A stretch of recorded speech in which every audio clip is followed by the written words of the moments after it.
A propósito de lo que estamos hablando, estamos siguiendo a Cardenal Manning, hemos en un momento, en alguna ocasión hablado del Cardenal John Henry Newman, y todos ellos tienen en común, como también lo tuvo Chesterton, ¿no? Que vienen o venido del anglicanismo, lo que llaman en Inglaterra la Iglesia de Inglaterra. Pues ahora nos viene también otra noticia de otro protestante, de otro anglicano, se llama Gavin Ashenden,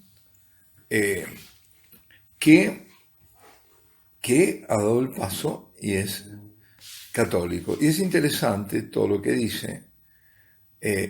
Ashenden era muy reconocido en el mundo anglicano, sobre todo tenía programas también a veces de radio, en televisión estaba. Y este cuarto domingo de Adviento, él pasa, la noticia es esa, a ser católico.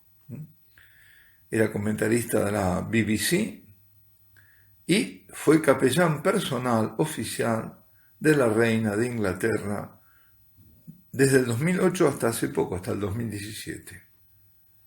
Ya él parece que lo venía esto masticando, muy disconforme con la Iglesia de Inglaterra, es decir, con los anglicanos, y estaba con un grupo de ortodoxos, anglicanos ortodoxos, conservadores. Estaba él dice, yo creí que el Señor quería que yo intentara preparar el terreno, ¿no? Antes de hacer eso, ¿no? Para unir fuera de la Iglesia de Inglaterra a todos los anglicanos ortodoxos. Porque él llevaba criticando hacía tiempo la ordenación de mujeres. Qué curioso, como aquí se habla de diaconisas y él estaba ya como obispesas, como sacerdotisas. Y la gota se colmó el vaso fue cuando la catedral episcopaliana, los episcopales son anglicanos, ¿no? Cuando están afuera los llaman episcopales, también los presbiterianos creo que son. Y esto fue en Glasgow, en Escocia, y se realizó un servicio anglicano con versos del Corán. Esto suena también en nuestra iglesia, lamentablemente están pasando estas cosas. Entonces, en el 2017 deja la iglesia de Inglaterra, anglicana, y es ordenado obispo misionero por una pequeña denominación anglicana conservadora, la Christian Episcopal Church. Claro, eso es lo que pasa con todos los protestantes, se van dividiendo, ¿no? Entonces, pero esto parece que no era el paso último, porque ahí también si no se ponían de acuerdo. Dice, vimos lo que pasó en América con la Liberal Church, Episcopalian Church, ¿no? Una iglesia madre que se entrega a la cultura de estos días y abandona los valores cristianos, hasta el punto de que ya no es una iglesia cristiana, dice. Y muchos grupos anglicanos que se salían en facciones, se van cada vez más sectas, ¿no?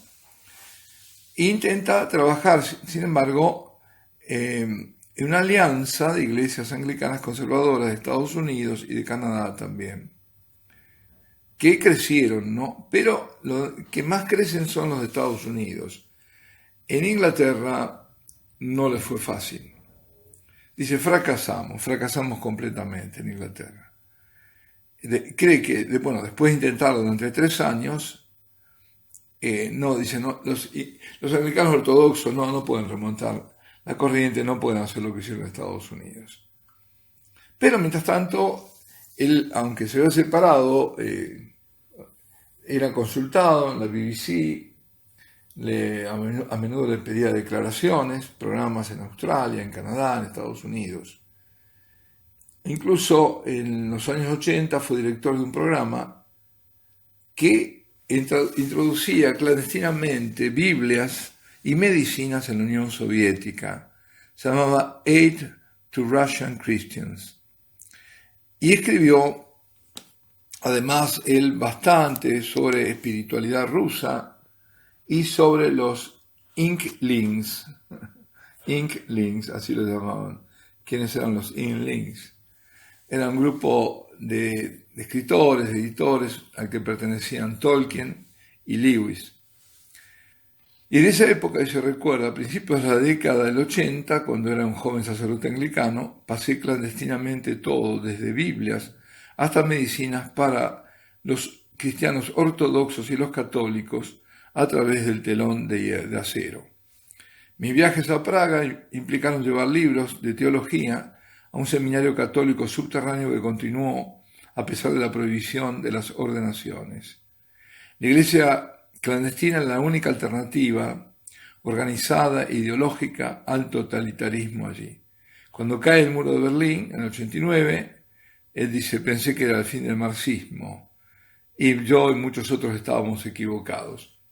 Poco sabía que mis experiencias de la Iglesia Católica clandestina en Checoslovaquia actuarían como un catalizador y un ejemplo para llevarme a mi verdadero hogar espiritual, es decir, a la Iglesia Católica Apostólica Romana.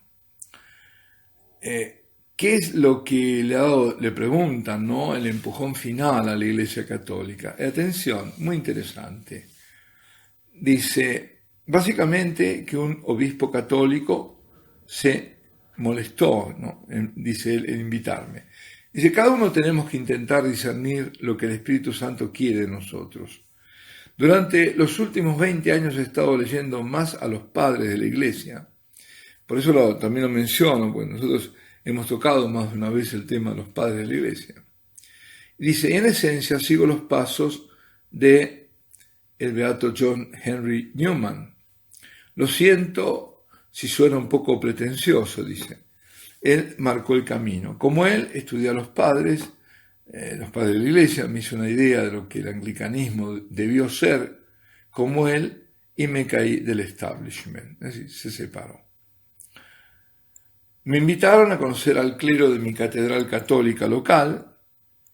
Ellos siguen Anglican Unscripture y leen más cosas.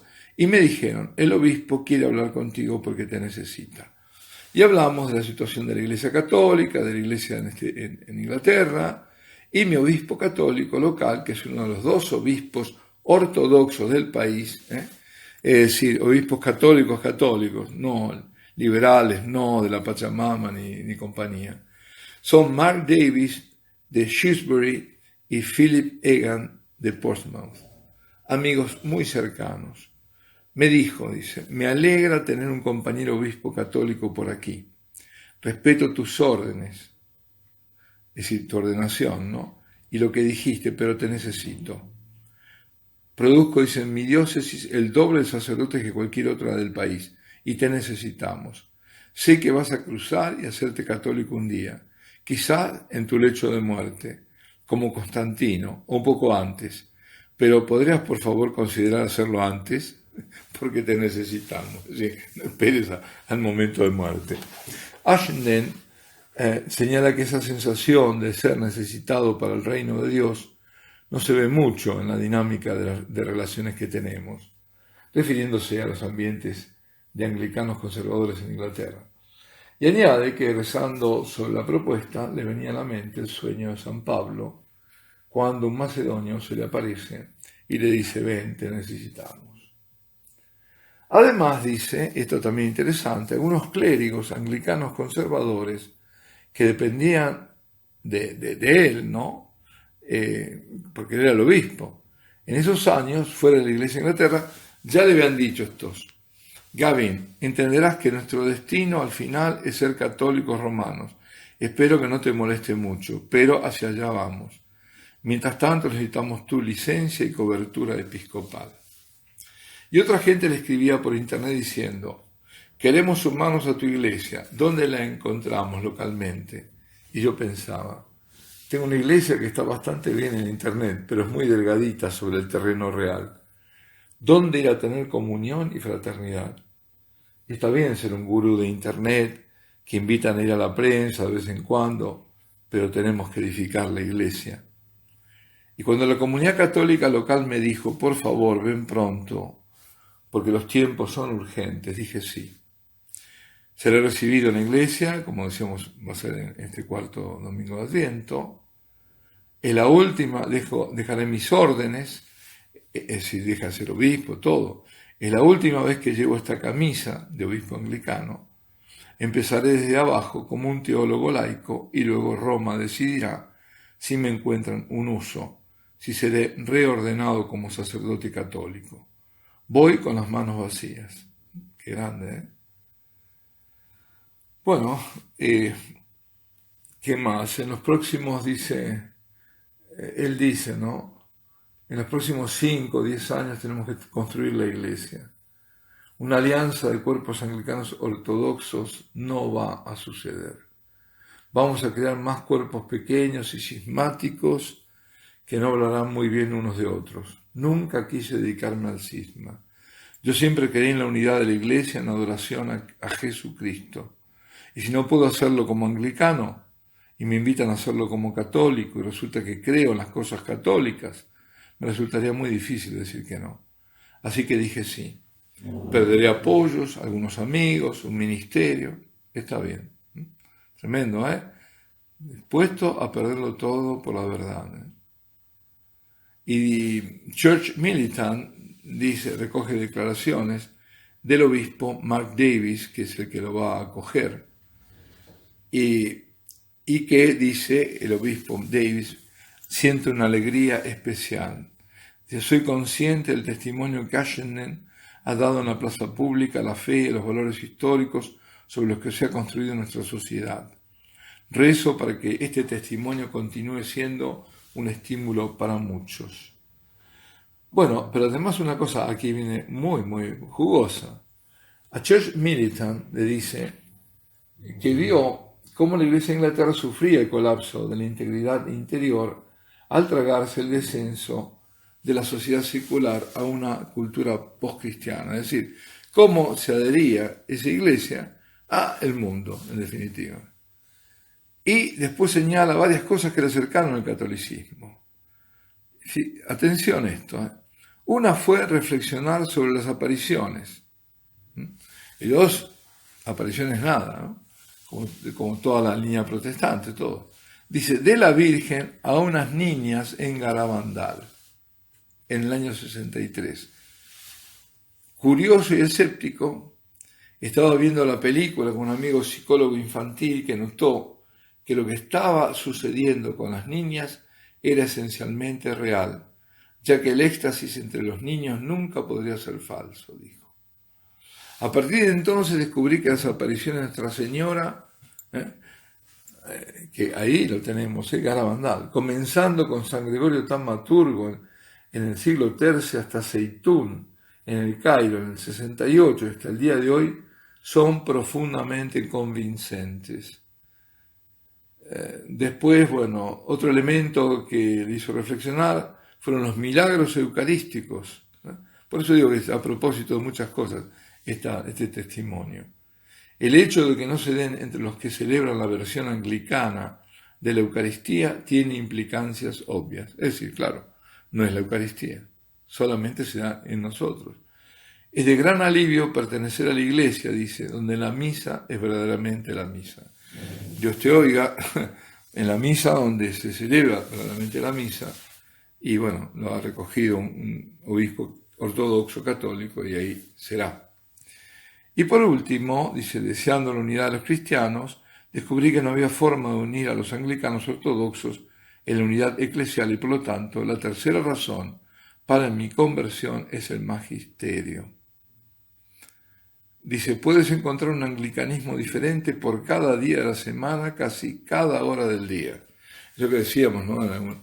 Que hay tantos magisterios, ellos no tienen magisterio, los protestantes, pero tienen tantos maestros y magisterios como pastores hay. Y dice, me di cuenta de que solo la Iglesia Católica, con el peso del magisterio, y yo quería decir al que se lo quiere minar, ¿no? Es decir, tenemos que ese magisterio de 2000 años, custodiarlo, bueno, y seguirlo y conocerlo.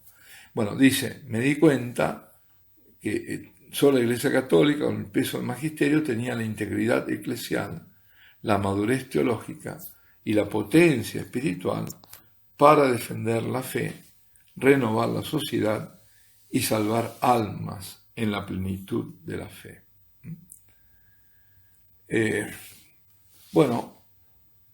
Exhorta a todos los cristianos a trabajar por el Señor, por la unidad, ¿no? ¿Qué digo? Los que trabajan por el Señor, por la unidad. Dice, recemos unos por otros para renovar la Iglesia de Cristo que se rompió en el pasado por los fallos humanos y el pecado. Y si podemos hacer algo y ofrecer a nuestro Señor en contrición y en humildad para repadrar y remendar la Iglesia, incluso aunque sea intentando hablar mejor unos de otros, los ojos abiertos a lo que Dios ha hecho, en vez de concentrarnos en las cosas más bien desastrosas que nosotros hacemos. Creo apasionada y teológicamente que los conflictos de la Reforma protestante en el siglo XVI no son los nuestros hoy. Tenemos una guerra cultural común, un enemigo común, y necesitamos una solución cristiana común. Muy bien, creo que valía la pena compartir este testimonio. Alabado sea Jesucristo.